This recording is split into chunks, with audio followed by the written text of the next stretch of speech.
पर पूतना जैसा दुर्भाग्य किसी का नहीं रहा। बहुत ध्यान से सुनना। पूतना ऐसा रूप बना करके गई कि सब उसकी ओर आकृष्ट हो गए। जैसे ही पूतना ने नंद भवन में प्रवेश किया, यशोदा मैया भी पूतना के ऊपर आकृष्ट हो गई। इतनी सुंदर पूतना। ये मानव का स्वभाव है कि वो व्यक्ति के बाह्य आवरण से उसके हृदय को परखने की कोशिश करता है। ये सबसे बड़ी भूल है हमारी।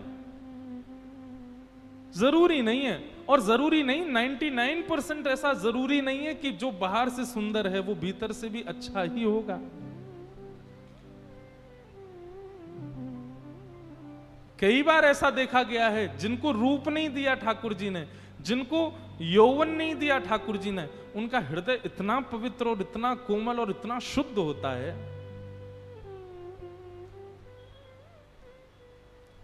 इसलिए भैया कभी भी किसी के प्रभाव पर मत रीझो, सदैव स्वभाव देखो। ये ठाकुर जी का स्वभाव है, वो आपके प्रभाव से नहीं रीझते। आप कितनी महंगी गाड़ी में गए हो, कितने महंगे वस्त्र पहन के गए हो, कितना श्रृंगार करके गए हो, कितने सुंदर बन के गए हो, आप जैसे आपके पीछे खड़ा व्यक्ति आपसे कुरूप है, ठाकुर जी उससे भी वैसे ही मिलेंगे, आपसे भी वैसे ही मिलेंगे। वो ये प्रभाव पर कभी नहीं रीझते। हमको भी ऐसा ही होना चाहिए। कोई कैसा भी हमारे सामने आ जाए, कितने भी सुंदर वस्त्रों में, कितने भी महंगे वस्त्रों में आ जाए, कितने भी गुण दिखाता हुआ आ जाए, तब तक जब तक स्वभाव ना दिख जाए उसका, उससे प्रेम करना नहीं। प्रेम करने का मतलब प्रीति सबसे करो, पर हृदय में स्थान उसी को दो जिसका स्वभाव मधुर हो।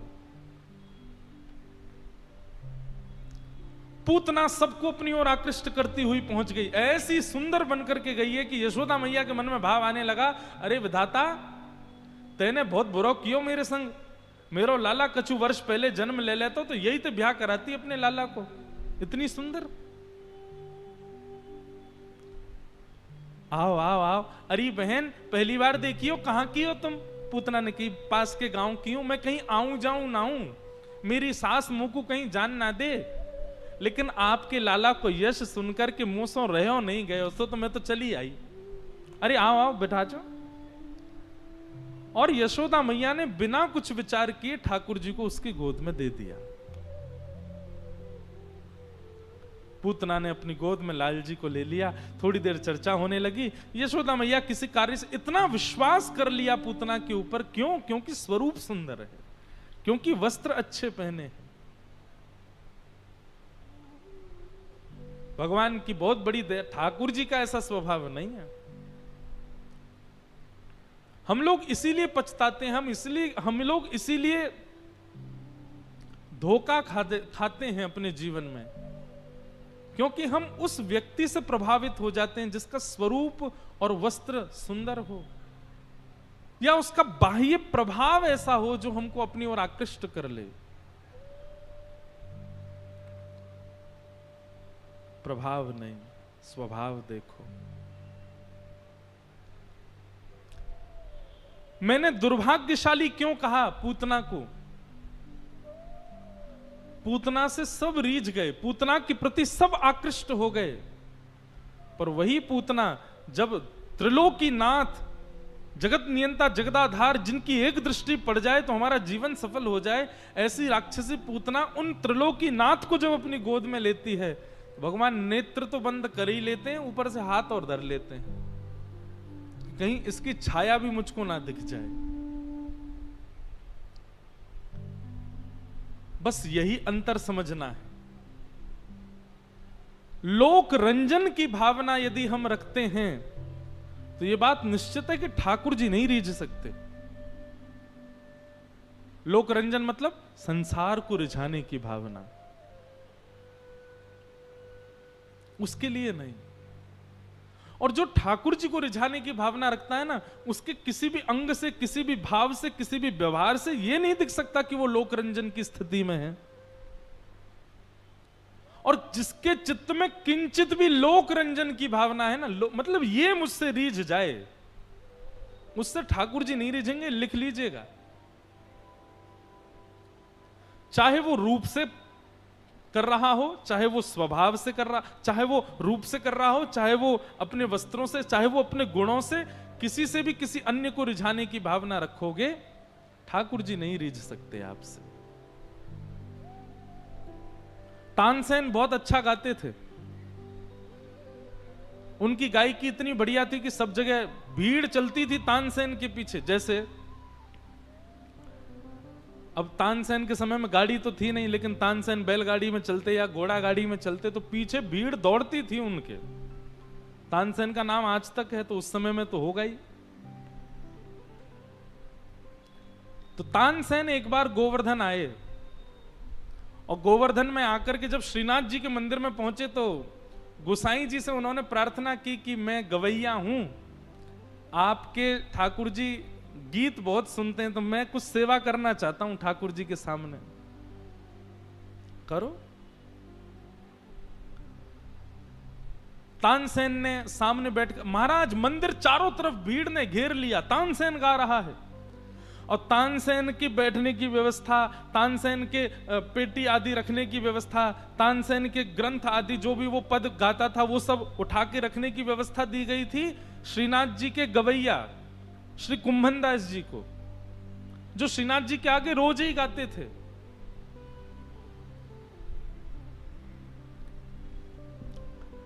कुंभन दास जी उसके सामान उठा रहे हैं, कुंभन दास जी उसके सामानों को उठा उठा करके इधर से उधर रख रहे हैं। तानसेन को भी लगा ये कोई ऐसा ही कोई सेवक होगा। तानसेन ने जैसे ही गाना प्रारंभ किया, आहा, खूब सुंदर गाया, लेकिन जैसे ही उसका गायन पूर्ण हुआ,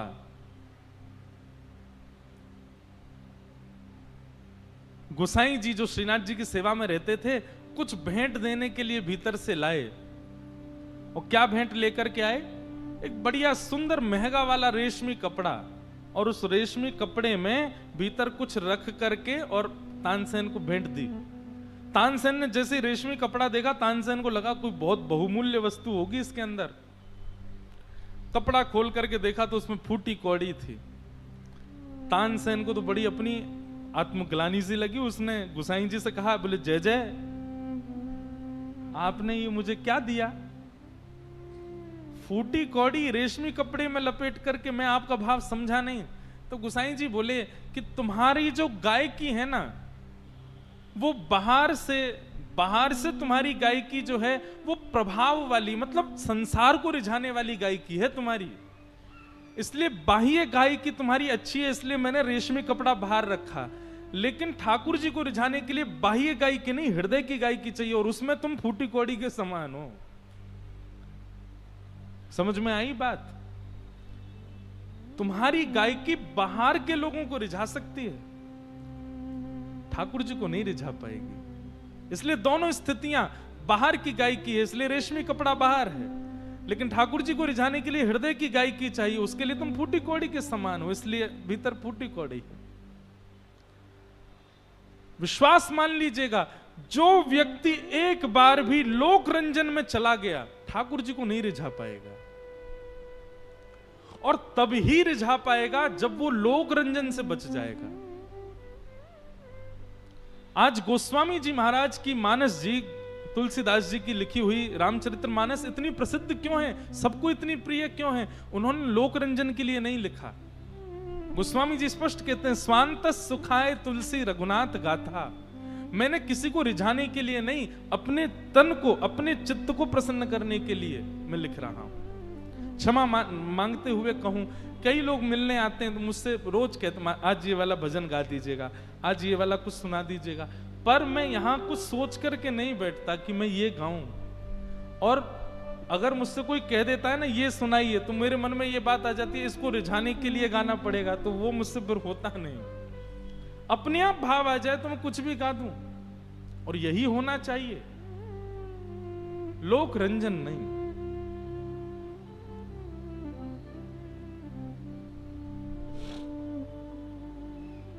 नहीं तो ठाकुर जी दूरी कर लेंगे आपसे।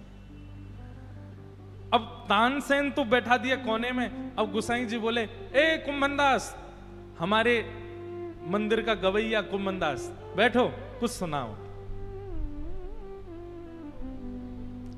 कुंभनदास जी महाराज बैठ गए। तो तानसेन को लगा ये तो मेरे ग्रंथ उठा रहा था, ये तो आगे पीछे मेरे जल लेके चल रहा था, ये तो मेरा सेवक बना हुआ था इतनी देर से, ये गाएगा? गोसाई जी बोले, सुनो कैसा गाएगा। और कुंभनदास जी महाराज ने ठाकुर जी के नेत्रों में देखा, और नेत्रों में देखने के बाद, ये भैया कुंभनदास जी सामान्य नहीं है। कुंभनदास जी के चरित्र में ऐसा वर्णन आता है कि कुंभनदास जी जब खेती करते थे ना, तो आगे हल लेकर के कुंभनदास जी चलते थे, और पीछे अपनी पीतांबरी में ऐसे बोने वाले बीज ठाकुर जी लेके चलते थे, और कुंभनदास जी हल चलाते थे, ठाकुर जी बीज बोते थे कुंभनदास जी के साथ। ऐसे थे कुंभनदास जी, उन्हीं की गोद में बैठे रहते थे ठाकुर जी। कुंभनदास जी से कहा कि हे कुंभना, तुम कुछ सुनाओ। तब कुंभनदास जी ने एक पद गाया, और वो पद सुनकर के तानसेन इतना रोया कि गोसाई जी ठाकुर जी को बाद में प्रणाम किया, पहले कुंभनदास को प्रणाम किया।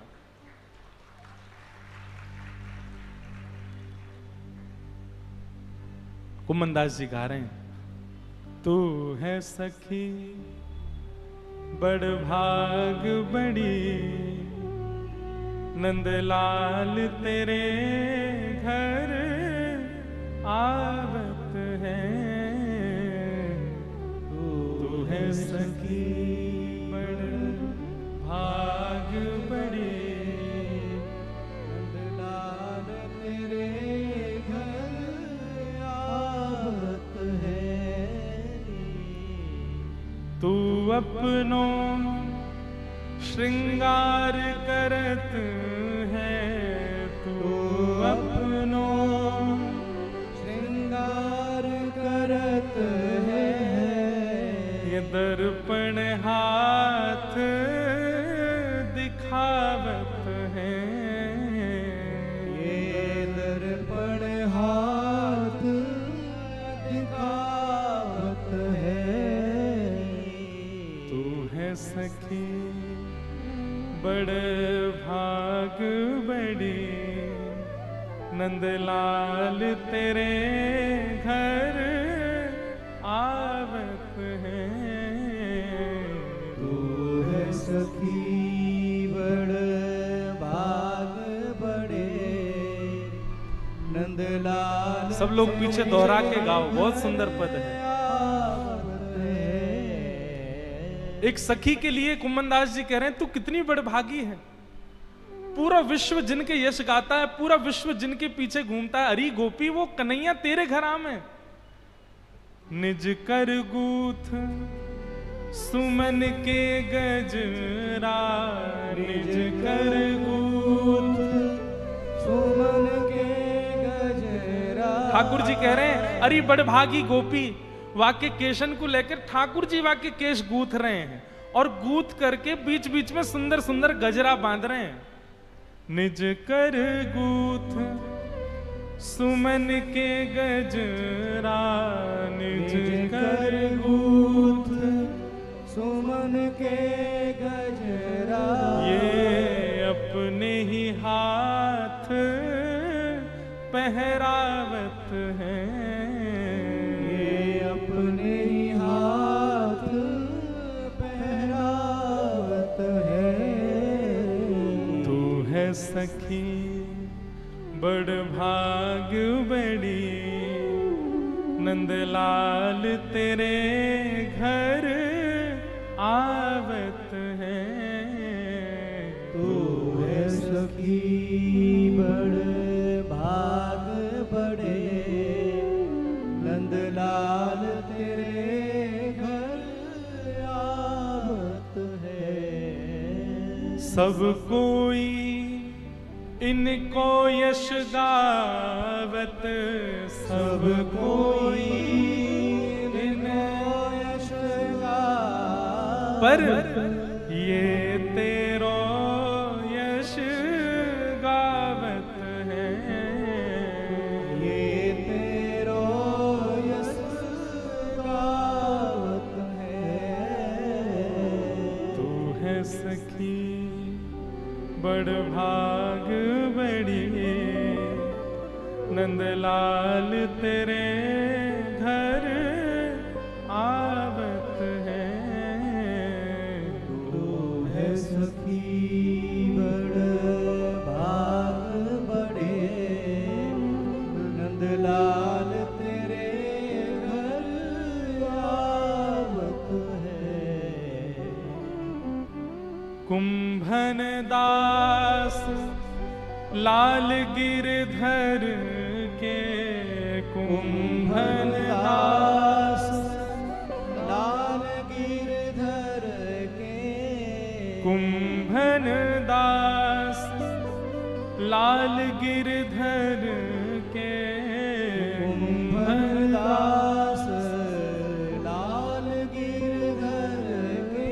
ये तो तेरे ही हाथ बिकावत है, ये तो तेरे ही हाथ अरे गोपी बिकावत है। ये गिरधर लाल तोसो इतनो प्रेम करें, ये नंद जी के लाला तोसो इतनो प्रेम करें, अगर तू इनको हाथ पकड़ के कहीं बेच आई ना तो ये बिकऊ जाएंगे। ये तोसो इतनो प्रेम करें। तू है सखी बड़ भाग बड़ी, गोपाल तेरे घर आवत है। तू है सखी बड़ भाग बड़े, गोपाल तेरे घर आवत है। तानसेन 2 दिन के लिए मौन अवस्था में चले गए और बस रोते रहे रोते रहे रोते रहे। और तब उन्होंने समझा कि मैं आज तक लोक रंजन के लिए गाता था, आज तक भीड़ को रिझाने के लिए गाता था, आज तक ये सब मेरे पीछे पड़े रहे इसलिए गाता था। कभी ये जाना ही नहीं कि असली गायकी तो नाथ को रिझाने के लिए होती है। असली गुण तो हमारे अंदर स्वामी को रिझाने के लिए आया है, असली गुण तो हमारे अंदर गोपाल को रिझाने के लिए आया है। तो भैया लोक रंजन की भावना नहीं, आप अपने गुण से, व्यवहार से, रूप से, स्वरूप से एक बार भी यदि किसी अन्य को रिझाने की भावना रखेंगे, ठाकुर जी आपसे दूर हो जाएंगे। इसलिए सदा उनकी रिझाने की भावना रखो, नहीं तो हम ही पूतना हैं। पूतना में और कोई कमी नहीं है, यही कमी है कि वो सबको रिझाने के लिए आई है, ठाकुर जी को नहीं। पूतना को ठाकुर जी ने देखा ही नहीं, हाँ आंख बंद कर ली, ऊपर से हाथ और धर लिए। पूतना ने जैसे ही अपना पयोधर भगवान के मुख में दिया, ठाकुर जी ने पीते पीते पीते पीते पीते पीते पीते पहले उसके विष को पिया, दुग्ध को पिया, प्राणों को पिया, पुण्यों को पिया, पापों को पिया, और सबको पीते पीते जैसे ही उसके प्राण खींचने प्रारंभ किए, प्राणै समम रोष समन्वितो पिबत गाढ़म कराभ्याम, इतना कसकर के ठाकुर जी ने उसके प्राणों को पिया। महाराज पूतना तो राक्षसी बन गई, भयभीत होने लगी। सा मुंच मुंचाल मित प्रभाषिणी, चिल्लाने लगी, अरे बालक छोड़, अरे अरे बालक पीछे हट। लेकिन ठाकुर जी ने तो इतना कस के पकड़ा, 6 दिन के ठाकुर जी, जाने कहां से इतना बल आ गया। पूतना पूरी ताकत से ठाकुर जी का अंग पकड़ के खींच रही है, लेकिन ठाकुर जी उसके पयोधर को नहीं छोड़ रहे। सा मुंच मुंच, अरे बालक छोड़, अरे बालक छोड़, चिल्लाने लगी। तो ठाकुर जी ने नेक सासा पयोधर मुख से बाहर निकाला, और 6 दिन के ठाकुर जी ने अब पूतना को देखा। क्यों? क्योंकि पूतना के जैसे प्राण पीने लगे तो पूतना अपने वास्तविक रूप में आ गई, राक्षसी बन गई। तब भगवान ने उसको देखा, और भगवान देख करके बोले, मौसी जी हम पे तो पकड़ो ही आवे, छोड़ो ना आवे। और जाकू एक बार पकड़ लेना, चाहे वो सखा हो, चाहे वो भक्त हो, चाहे वो गोपी हो, और चाहे वो राक्षस हो, ठिकाने लगा कि छोड़ें फिर तो हम। ये बीच मझधार में छोड़े बारो काम ना है हमारो। एक बात कहें बंधु, शास्त्राज्ञा है और हमारे आचार्यों ने भी ऐसा कहा है, एक बार भी यदि आपके चित्त में उन्माद भक्ति प्रकट हो गई ना ठाकुर जी के लिए, निष्फिक्र हो जाना फिर उसके बाद। उन्माद भक्ति मतलब, उन्माद भक्ति मतलब केवल श्याम सुंदरी सब कुछ है, उसके अलावा कुछ नहीं। एक दिन भी पूरे जीवन में अगर एक बार भी ऐसा हुआ हो, निश्चिंत हो जाना। क्यों? वो दिन है, मतलब ठाकुर जी ने आपको स्वीकार कर लिया। अब उसके बाद अगर आपकी भक्ति कभी घटे भी ना तो भी चिंता मत करना, ठाकुर जी भरोसा रखना। बोले हमको पता है, संबंध तो आपका हमारे से हो चुका है, ठाकुर जी गिरने नहीं देंगे। ठाकुर जी का काम है, एक बार कोई को पकड़ लें तो महाराज फिर तो मिलके ही छोड़े भाई। एक बार भी आपके जीवन में उन्माद भक्ति प्रकट हुई हो, आनंद भक्ति प्रकट हुई हो, प्रेम लक्षणा भक्ति प्रकट हुई हो, एक बार भी, निश्चिंत हो जाना उसके बाद। ठाकुर जी ने स्वीकार कर लिया बस। हां, अब जो अपराध बने उनको तो क्षमा, उनको तो ठीक करते रहो, नाम जप आदि करते रहो। बस एक बार उन्माद भक्ति, एक बार भी अगर 24 घंटा विरह में निकल गया हो, बस निश्चिंत हो जाना उसके बाद। ठाकुर जी स्वीकार कर चुके हैं और ठाकुर जी एक ही बार पकड़ते हैं, फिर चाहे तुम कितने हो गिरो, ठाकुर जी छोड़ते नहीं हैं।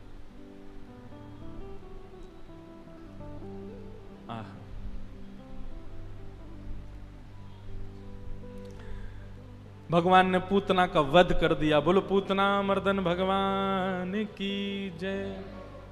पूतना का वध किया और वध करके भगवान ने उसको वो गति प्रदान की जो मैया यशोदा को प्राप्त होनी चाहिए थी। कि अहो बकीयम स्तन कालकूटम जिघांक्षया पाययदप्य साध्वी लेभे गतिं धातृचितां ततोन्यं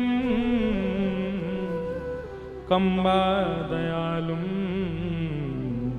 शरणं व्रजेमः। ऐसे ठाकुर जी ने पूतना को सदगति प्रदान की, उसके अवगुणों का भी विचार नहीं किया और उसको सदगति प्रदान कर दी। ठाकुर जी अब धीरे धीरे नेकौर बड़े भय। 3 महीना के जैसे ही लाल जी भय, करवटोत्सव हुआ। ठाकुर जी ने करवट बदली और जैसी करवट बदली महाराज पूरे ब्रजमंडल में नगाड़े बजने लगे। पूछने लगे कहां भय हो? बोले आज नंद के लाला ने करवट बदली है। वाह, करवट उत्सव हुआ ठाकुर जी का। सब ब्रजवासी आए, भोजन प्रसाद पाए, आनंद उत्सव हुआ। तभी वहां सक्टासुर नाम का दैत्य आया और ठाकुर जी ने उस सक्टासुर नाम के दैत्य का वध किया। अब लाल जी नेकौर बड़े है गए, घुटमुन चलन लगे हैं। घुटने के बल ठाकुर जी चलते हैं। 2 दतुइयां ठाकुर जी की निकल आई हैं, उन्हीं से ही सबको काट लेते हैं। जबरदस्ती गोपी आमे और ठाकुर जी के मुंह में उंगली दे दे, ले काट ले लाला। कोई कोई को तो ऐसा पकड़ के काट जाए, रोती डोले फिर पूरे दिन। ऐसे घुंघराले केश हैं, गोल मटोल से गदमदरा से ठाकुर। गदमदरा, ये गदमदरा ब्रजभाषा का शब्द है। गदमदरा का मतलब जिन बालकों के गाल लटक जाते हों, जिन बालकों के हाथ ऐसे लगते हो जैसे मानो रुई भर रही है इनमें, और जो बालक ऐसे नहीं बैठ पाते, पैर खोल के बैठते हैं, उनको गदमदरा बालक कहते हैं। ठाकुर जी यदि नीचे बैठ जाते हैं तो बैठ ही नहीं पाते, पीछे कुछ लगाना पड़ता है, उससे टेक लगा के बैठते हैं, इतने गदमदरा से है गए। यशोदा मैया खूब आनंद करती है। ठाकुर जी के पामन में सुंदर सुंदर पायल पहना दी है। उन पायलन को पहन करके ठाकुर जी जैसे ही चलें, अब घुटमुन चलते हैं तो पीछे से पायल बजती हैं और फिर ठाकुर जी पीछे मुड़ करके देखते हैं आवाज कहां से आ रही है। यशोदा मैया खूब ताली बजा के हंसती, बोले लाला के स्वयं के पाजेबन की आवाज है, उन्हीं से ही ठाकुर जी प्रसन्न है करके देख करके हंस रहे हैं। बहुत सुंदर भाव है। छुम छुम बाजे पायलिया,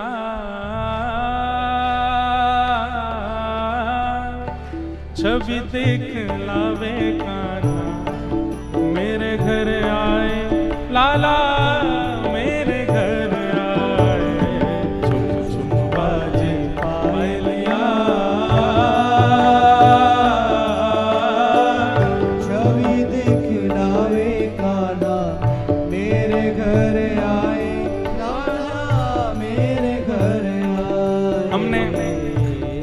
बात सुनो।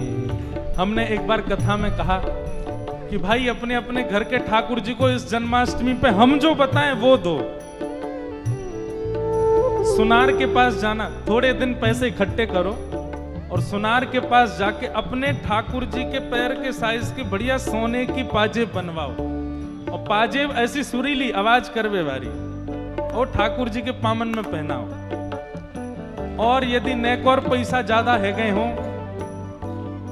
कमर की कौंधनी बनवाओ, कौंधनी में छोटी छोटी घंटी लगवा दी हो, और अब रोज ठाकुर जी से प्रार्थना करो, बोले जब तक ये सुनाई नहीं देंगे तब तक हम मानेंगे कि आपने हमको स्वीकार नहीं किया। एक माता जी ने, कोई ने कथा सुनी यही उल्लासनगर की, वो आई मुझसे मिलने, मुझे बोली महाराज जी मैंने आपकी बताई काम कर दिया, ठाकुर जी को पाजेब पहना दिए। मैंने भी ठाकुर जी से कह दिए तब तक प्राण नहीं त्यागूंगी जब तक ये सुनाई नहीं देंगे मुझे। मैंने कहा वाह मैया, बस ऐसे विश्वास रखो। इस बार की जन्माष्टमी पर सुंदर पायल पहनाओ ठाकुर जी को, सुंदर कौंधनी पहनाओ, और बस रोज रात में यही सोच करके सो कि किसी दिन रात में वो छुम छुम आवाज आवे। अरे दुस्वप्न आएगा ही नहीं, गंदे सपने आ ही नहीं सकते आपको।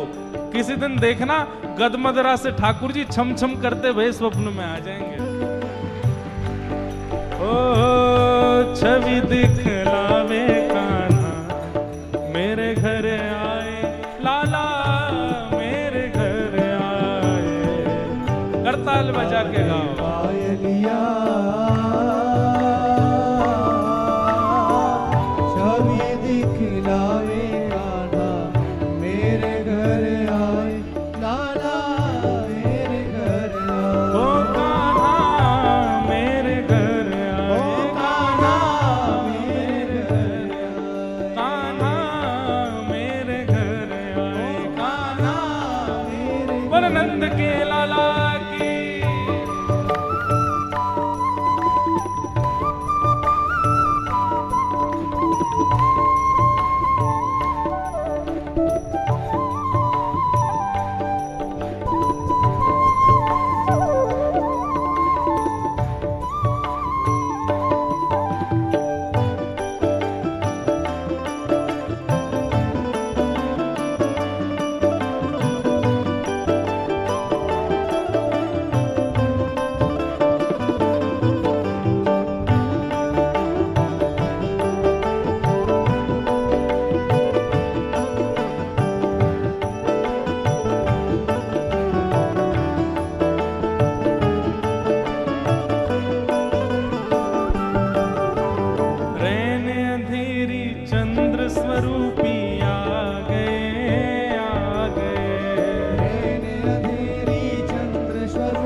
स्वरूपी आ गए, आ गए। अंधेरी चंद्र स्वरूपी आ गए, आ गए। ओ मात यशोदा और गोपिन को भागे, भागे। मात यशोदा और गोपिन को भागे, भागे। मात यशोदा और गोपिन को भागे, भागे। मात यशोदा और गोपिन को भागे, कैसे हैं? आंधे काली कामरिया मुखमल कावे कान्हा मेरे घर आए, लाला मेरे घर आए। बाजे पायलिया छवि दिखलावे कान्हा मेरे घर आए, लाला मेरे घर आए। ओ छुम छुम बाजे पायलिया छवि दिखलावे कान्हा मेरे घर आए, लाला मेरे घर आए। बाजे पायलिया छवि दिखलावे कान्हा मेरे घर आए, लाला छुम छुम सखियां सुध बुध खो गई, खो गई। सुनकर सखियां सुध बुध खो गई, खो गई। सुनकर छुम छुम सखियां सुध बुध खो गई, खो गई। सुनकर रुन सखियां सुध बुध खो गई, खो गई। ओ मैं तो दर्शन करके पावन हो गई, हो गई। मैं तो दर्शन करके पावन हो गई, हो गई। हाँ मैं तो दर्शन करके पावन हो गई, हो गई। मैं तो दर्शन करके पावन हो गई, क्यों? हो गई। ऐसे प्यारे सांवरिया भाग्य जगाते आए, मेरे घर आए,